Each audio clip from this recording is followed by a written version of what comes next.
আপনার বাইকের ইঞ্জিনটা কি খোলা হয়েছিল কিনা এটা কিভাবে বুঝবেন, এটাও বোঝার একটা সহজ টেকনিক আছে, আমি আপনাদের দেখাই। এদিকে আসেন। আসসালামু আলাইকুম। আপনি কি একটা সেকেন্ড হ্যান্ড বাইক কেনার কথা ভাবতেছেন? অনেকেরই বাজেট অনুযায়ী নতুন বাইক কেনা সম্ভব না, সেই জন্য সেকেন্ড হ্যান্ড বাইক। তো সেকেন্ড হ্যান্ড বাইক কেনার ক্ষেত্রে আমরা যে কনফিউশন গুলাতে ভুগি, যে আমরা ঠকবো কিনা বা কোনো কিছু আমরা না বুঝে কিনতেছি কিনা, এই সবকিছু ক্লিয়ার করবো আজকের এই ভিডিওটা পুরাটা দেখবেন। আপনাকে আমি পুরাপুরি একটা এক্সপার্ট বানিয়ে দিব কিভাবে আপনি ফুললি সেকেন্ড হ্যান্ড বাইক কিনবেন এবং কোনো ধরনের হ্যাসেল ছাড়া, কোনো ধরনের গ্যাঞ্জাম ছাড়া, এবং আপনি কিনবেন এবং ঠকবেন না, এটা আমি গ্যারান্টি। এই ভিডিওটা পুরাটা দেখবেন, আপনি 100% সেকেন্ড হ্যান্ড বাইক কিনে কোনোদিন ঠকবেন না। তাহলে চলেন ভিডিওটা শুরু করি।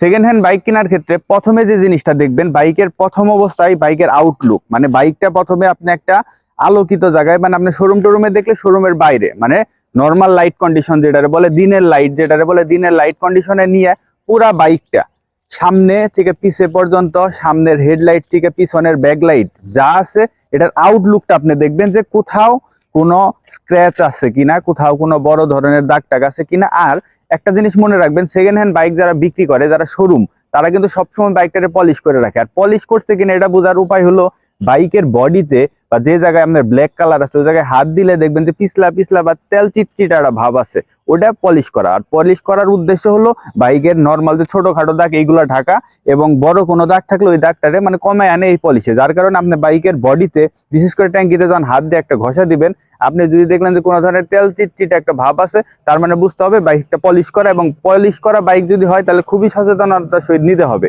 এবং যেহেতু ট্যাঙ্কির কথা বললাম, তো ট্যাঙ্কিতে নর্মালি এই উপরের দিকটাতে অনেক স্ক্র্যাচ করে, কারণ বাইকে বসলে মানুষের কাপড়ে বা কোনো নিজের ব্যক্তিগত কোনো জিনিস রাখার কারণে এই দিকের তাতে ক্র্যাশ পড়ে। অনেক বাইকই যে জায়গায় এই দিকে ক্র্যাশ থাকার কারণে তারা কিন্তু একটা স্টিকার ব্যবহার করে, ট্যাঙ্কি স্টিকার যেটা বলে। এই স্টিকার কিন্তু মেনলি ইউজ করা হয় এই দিকের যে দাগগুলা, এই দাগগুলারে ঢাকার জন্য। যার কারণে আপনি যদি সেকেন্ড হ্যান্ড বাইক কিনতে যান, সেক্ষেত্রে যদি এই ট্যাঙ্কির এই এরিয়াটুকুর মধ্যে কোনো স্টিকার থাকে, 100% আপনি তাকে বলবেন যে আমি যদি এই বাইকটা কিনি, আমি কিন্তু স্টিকারটা তুলে দেখে নিব যে নিচে কোনো দাগ আছে কিনা। প্রথমে আপনি বাইকের পুরা আউটলুকটা দেখলেন, দ্বিতীয়ত ট্যাঙ্কির যে এই জায়গাটুকু বা ট্যাঙ্কির মধ্যে কোনো স্ক্র্যাচ আছে কিনা বা পুরা বাইকে কোনো স্ক্র্যাচ আছে কিনা এটা দেখলেন। তারপরে আপনার যেটা দেখতে হবে সেটা হলো সাসপেনশন। সামনের চাকার যে সাসপেনশন গুলা, এইগুলো আপনি খুব ভালো করে চেক করবেন, এইগুলাতে কোনোভাবে অয়েল লিক করতেছে কিনা, মানে অয়েল সেল কাটা কিনা, এই জিনিসটা খেয়াল করবেন।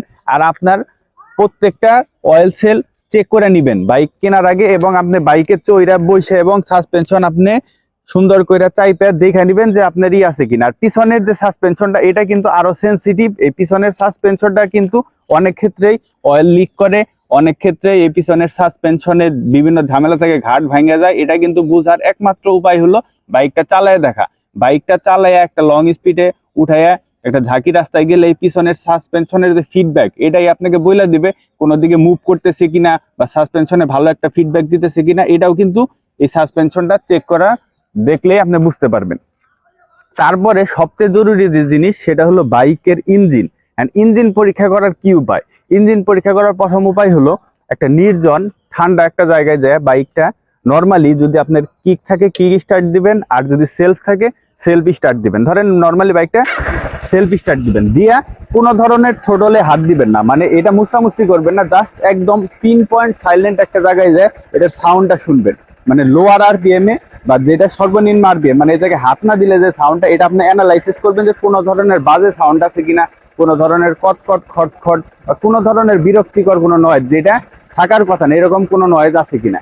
এটা যখন হয়ে যাবে তখন আপনি বাইকের আরপিএমটা ধইরা হালকা করে, যে এই যে আরপিএমটা যে বাড়তেছে, এই বাড়ার সময় কোনো এক্সট্রা নয়েজ দিতেছে কিনা, যখন কমতেছে ওই টাইমে কোনো এক্সট্রা নয়েজ দিতেছে কিনা। এটা খুবই জরুরি। যে নর্মাল আরপিএম এ হয়তো আপনার কোনো সমস্যা আপনি ফেস করতেছেন না, কিন্তু আরপিএমটা যখন দিবেন দেখবেন যে ওই বাড়ার সময় সাউন্ডটা কিরকম ছিল এবং কমার সময় সাউন্ডটা কিরকম ছিল।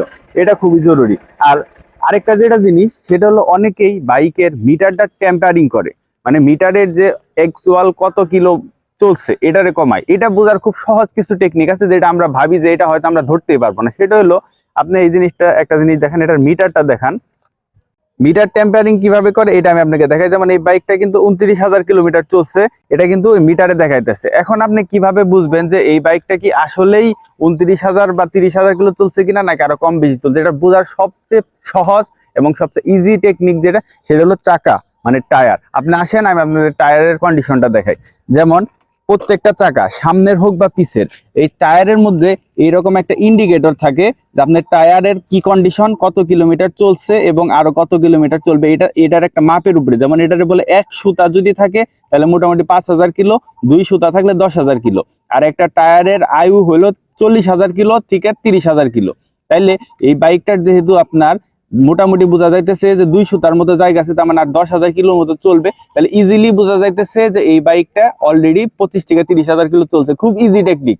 এটা যত মিটার টেম্পারিং করুক, যেমন যায় তাই করুক, এটা কখনোই সে চেঞ্জ করতে পারবে না, এবং যদি করেও 2 চাকা একসাথে করতে পারবে না। আর যদি 2টা সে করে থাকে তাহলে বুঝতে হবে যে মিটারটা খুবই বাজেভাবে টেম্পারিং করা হয়েছে, বাইকের কিলো 50-এর বেশি হয়েছে, পরবর্তী সে অন্য কোনো টায়ার লাগাইছে, যার কারণে 1 নম্বরে দেখবেন যে অরিজিনাল টায়ার কিনা।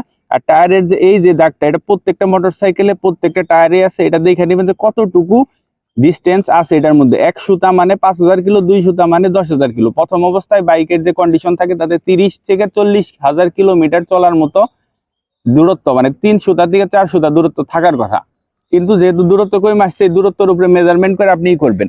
আর আরেকটা বড় জিনিস হলো যে এই ব্রেক প্যাড, আপনি ব্রেক প্যাডটা হয়তো দেখতে পারতেছেন না, এটা ভিতরে, কিন্তু ব্রেক যে ডিস্কটা, যে ডিস্কে এইটা হয়, এই ডিস্কটা কিন্তু নর্মালি কেউ চেঞ্জ করে না। আপনার মিটারেও যদি টেম্পারিং করে, কিন্তু এই ডিস্কের যে মোটা, মানে যে পরিমাণ এটার চওড়া থাকার কথা, আপনি নতুন সেম মডেলের একটা বাইক দেখলেই বুঝতে পারবেন যে এটার চেয়ে এটা কতটুকু চিকন হয়েছে।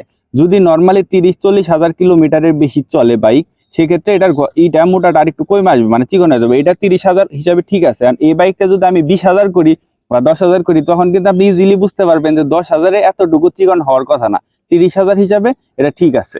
আর সবচেয়ে জরুরি যে বিষয়, আপনার বাইকের ইঞ্জিনটা কি খোলা হয়েছিল কিনা, এটা কিভাবে বুঝবেন, এটাও বোঝার একটা সহজ টেকনিক আছে, আমি আপনাদের দেখাই। এদিকে আসেন। বাইকের ইঞ্জিনের মধ্যে পার্ট থাকে, যেমন এই পার্টটার সাথে এই পার্টটা জোড়া লাগছে, আপনি ভালো করে, প্রত্যেকটা বাইকে আছে, এবং এটা খুব ভালোভাবে দেখা যায় যে 2 পার্টের মাঝখানে যে জোড়া, মানে ওইটা এক পার্ট এটা এক পার্ট, মাঝখানে যে নাট দিয়ে জোড়া লাগাইছে, এই জোড়ার মাঝখানে থাকে হলো গ্যাস কিট।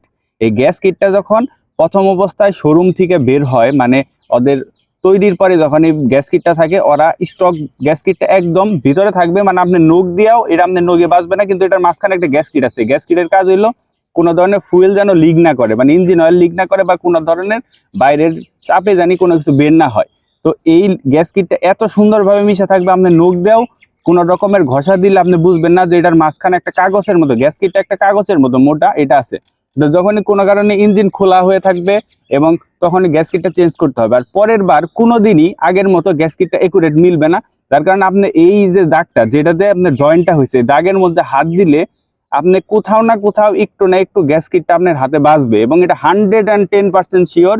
কারণ এরা পরবর্তীতে যেহেতু শোরুম থেকে ওরা কাজ করে দিছে, কোনো মেকানিক কাজ করছে, ওটা কোনোদিনই 100% রেগুলেট করতে পারবে না। গ্যাস কিটের মধ্যে আপনি হাত দিলে যদি ইঞ্জিনটা খোলা হয়ে থাকে, তাহলে গ্যাস কিটের মধ্যে যে ইটা, ওটা বের হয়ে থাকবে, এটা 110%। যার কারণে বাইকের ইঞ্জিন যদি কেউ খুলা থাকে, এটা বোঝা খুবই ইজি।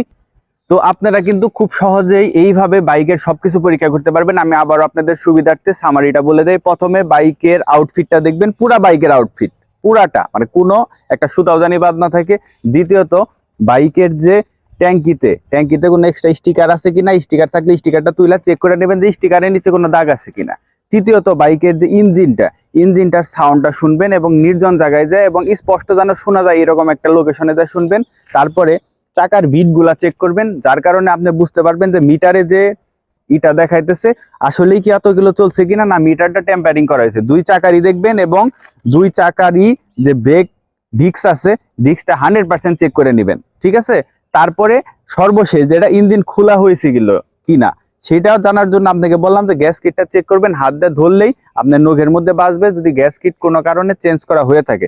এবং সর্বশেষ, যদি আপনি সব দিক দিয়ে একদম ফুললি স্যাটিসফাই হয়ে থাকেন, আপনি যেরকমটা চাইছিলেন বা যেরকমটা সে বলছিল সব দিক দিয়ে মিল থাকে, তারপরে আপনার ফাইনাল এবং লাস্ট যেটা, সেটা হলো বাইকের কাগজপত্র চেক করা। বাইকের কাগজপত্র চেক করার ক্ষেত্রে 2টা জিনিস মাথায় রাখবেন। 1 নাম্বার হলো, একটা জিনিস দেখাই, এদিকে আসেন।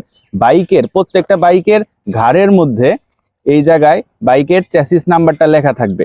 অনেকেই চুরাই গাড়ি পরে এই চ্যাসিস নাম্বারটা ঘষা উঠাইয়া পরে নতুন করে আপনি মনে রাখবেন, শোরুম থেকে যেটা থাকবে উৎপাদনের ক্ষেত্রে, সেক্ষেত্রে চ্যাসিস নাম্বার এরকম ক্লিয়ার থাকবে এবং স্পষ্ট থাকবে, আপনি হুবহু পুরা লেখাটা পড়তে পারবেন।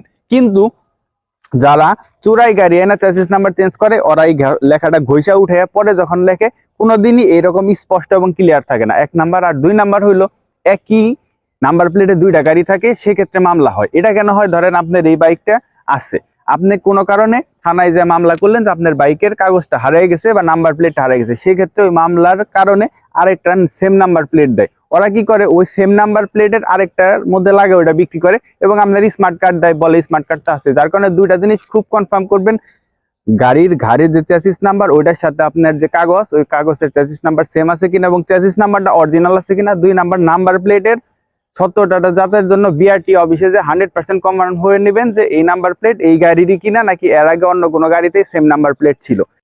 আর এইগুলা যাচাই হওয়া শেষ হয়ে গেলে সর্বশেষ বাইকটা চালিয়ে দেখা। আমি কখনোই কাউকে সাজেস্ট করব না বাইকটা আগে চালিয়ে দেখা। অনেকেই কি করে, সেকেন্ড হ্যান্ড বাইক কিনতে যা প্রথমেই টেস্ট ড্রাইভটা দেয়, কিন্তু সেটা উচিত না। কারণ টেস্ট ড্রাইভ দিলে আপনার হয়তো ভালো লাগা তৈরি হয়ে যাবে বা খারাপ লাগা তৈরি হয়ে যাবে, আপনি ভালো একটা ডিসিশন আসতে পারবেন না। যার কারণে প্রথমে সবকিছু যেগুলা বললাম চেক করে একদম সর্বশেষ বাইকটা চালিয়ে দেখান। চালিয়ে দেখার ক্ষেত্রে আপনাকে যেটা করতে হবে সেটা হলো বাইকের যে গিয়ার আছে 4টা 5টা যে কটা গিয়ার আছে, প্রত্যেকটা গিয়ারে শিফটিং এর সাউন্ডটা খেয়াল করবেন। গিয়ারে ফালানো অবস্থায় যখন থ্রোটল দিবেন স্পিডটা কিভাবে উঠে এটা খেয়াল করবেন। স্পিডটা কমার সময়, ব্রেক ধরার সময় সামনের সাসপেনশনে কোনো শব্দ কইরা কি দাবে কিনা, পিছনের সাসপেনশনে কোনো শব্দ করে কিনা, মোড় ঘোরার সময় বল রেসার মানে সামনের ঘাড়ে কোনো শব্দ করে কিনা, মানে A to Z আপনি নিজ দায়িত্বে চেক করবেন। আপনি যতই এক্সপার্ট লোক নিয়ে যান, হয়তো তার চোখেও একটা জিনিস পড়ে নাই, বাট বাইকটা আপনি কিনছেন, পরবর্তীতে আপনি ঠকছেন। যার কারণে আপনি যদি সেকেন্ড হ্যান্ড বাইক কিনতে চান, নিজ দায়িত্বে আপনি নিজে পরীক্ষা করুন। এবং হ্যাঁ, অবশ্যই যদি